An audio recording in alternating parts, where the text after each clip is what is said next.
झारखंड के गिरिडीह लोकसभा में 2024 में होने वाली जंग में चंद्र प्रकाश चौधरी पर संशय, रविंद्र पांडे का जोर, इंडिया गठबंधन का चेहरा कौन होगा और किसका खेल बिगाड़ेगा टाइगर जयराम।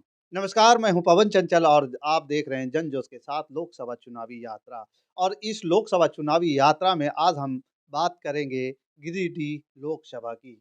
गिरिडीह, डुमरी, गोमिया, बेरमो, टुंडी, बाघमारा विधानसभा को अपने आप में समेटे गिरिडीह लोकसभा सीट का इतिहास खंगाले तो अब तक इस सीट से कांग्रेस 5 बार विधायक बन चुके हैं।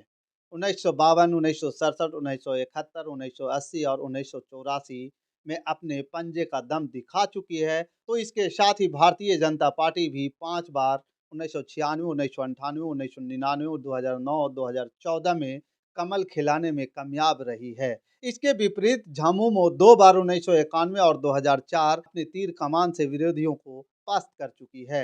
लेकिन इस सीट पर बदलाव तब आया जब वर्ष 2019 के लोकसभा चुनाव में भाजपा आजसू गठबंधन के तहत यह सीट आजसू के हाथ आ गई और मोदी के उस लहर में आजसू कोटे से चंद्र प्रकाश अपना झंडा फहराने में कामयाब रहे।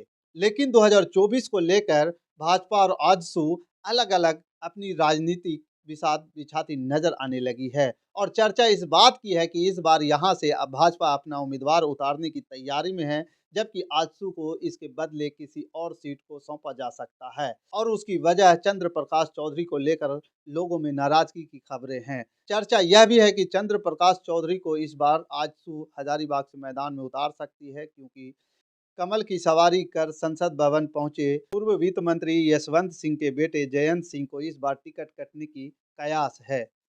अब इस हालात में सवाल यह खड़ा होता है कि भाजपा गिरिडीह में किस चेहरे पर अपना दांव लगाएगी।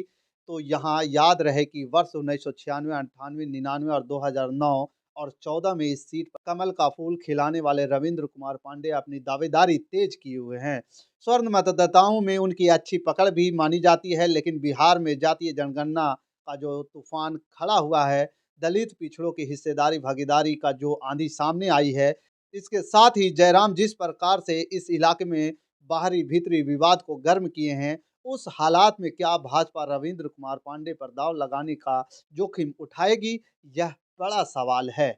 और खासकर तब जब मोदी की आंधी मंद पड़ती दिखाई पड़ने लगी है। क्या उस हालात में भी पीएम मोदी अपने नाम के बूते रविंद्र पांडे को जीत दिलवाने में सफल होंगे, यह बड़ा सवाल है।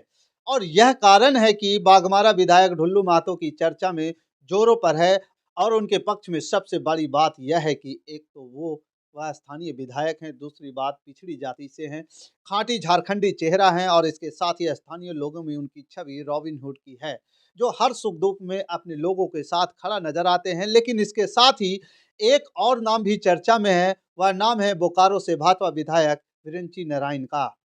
यह भी वैश्य जाति से आते हैं और खाँटी झारखंडी के श्रेणी में आते हैं। अब भाजपा किस पर अपना दांव लगाती है, फिलहाल इसका जवाब किसी के पास नहीं है। लेकिन जिस तरीके से इस पूरे इलाके में टाइगर जयराम भीतरी बाहरी का सवाल खड़ा कर आदिवासी मूल निवासी मतों का ध्रुवीकरण को तेज किए हुए हैं, और बड़ी बात यह है कि अंदर खाने कई भाजपा विधायक भी जयराम के इस बाहरी भीतरी संघर्ष के साथ खड़े नजर आते हैं। हालांकि सार्वजनिक रूप से वह पार्टी लाइन के साथ खड़े नजर आते हैं। इस हालात में यदि इस बार रविंद्र कुमार पांडे को इंतजार करना पड़े तो कोई आश्चर्य की बात नहीं होगी। लेकिन बड़ा सवाल यह है कि इंडिया गठबंधन का यहाँ से चेहरा कौन होगा। तो इसमें सबसे ज्यादा चर्चा में जो नाम है वह है टुंडी से झामुमो विधायक और मजबूत आदिवासी मूल निवासी चेहरा मथुरा महतो। हालांकि एक खबर यह भी है कि रविंद्र कुमार पांडे की नज़र झामुमो खेमे पर भी है और दावा किया जा रहा है कि रविंद्र कुमार पांडे भाजपा के साथ ही झामुमो से भी संपर्क साधे हुए हैं। लेकिन यह महज चर्चा है, क्योंकि बाहरी भीतरी की इस आंधी में रविंद्र पांडे दाव लगाने का फैसला झामुमो के लिए यह भी मुश्किल हो सकता है, और खासकर तब गिरिडीह लोकसभा सीट पर आदिवासी मूल निवासी मतदाताओं की बहुलता हो। सबसे बड़ी आबादी दलित, पिछड़ों और आदिवासी मतदाताओं की है। ध्यान रहे कि एक अनुमान के अनुसार गिरिडीह संसदीय सीट में अल्पसंख्यक 17%, आदिवासी 15%, दलित 11% और इसके साथ ही बड़ी संख्या वाले महतो और दूसरी पिछड़ी जातियों की आबादी है। इस हालत में भी बहुत संभव है कि इस बार झामुमो अपने सबसे कद्दावर नेता मथुरा प्रसाद को ही मैदान में उतारकर भाजपा के सामने चुनौती पेश करेंगे। लेकिन इन तमाम नामों से अलग एक और नाम है जिसकी चर्चा आज के दिन गिरिडीह संसदीय सीट में आदिवासी मूल निवासी मतदाताओं के बीच सबसे अधिक है। वह नाम है भाषा आंदोलन से सामने आए टाइगर जयराम का। यह वह नाम है जिसकी एक आवाज़ से हज़ारों हज़ार की भीड़ खुद दौड़ी चली आती है। कोई तामझाम नहीं, भीड़ जुटाने का कोई खर्चा नहीं, बस घोड़ा और कोई लाव लश्कर नहीं। टाइगर जयराम की आवाज़ आई कि भीड़ तो खुद ब खुद दौड़ी चली आती है।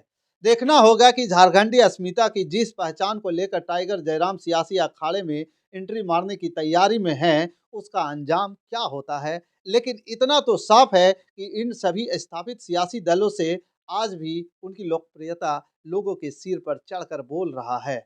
अब देखना यह दिलचस्प होगा कि 2024 के लोकसभा चुनाव में यहाँ से इस बार टाइगर जयराम क्या बाजी मारेंगे या फिर राजनीतिक दलों के बीच ही उलझ कर रह जाएंगे, या फिर झमुमो से जो आएगा वो जीतेगा या भाजपा से आएगा वो जीतेगा।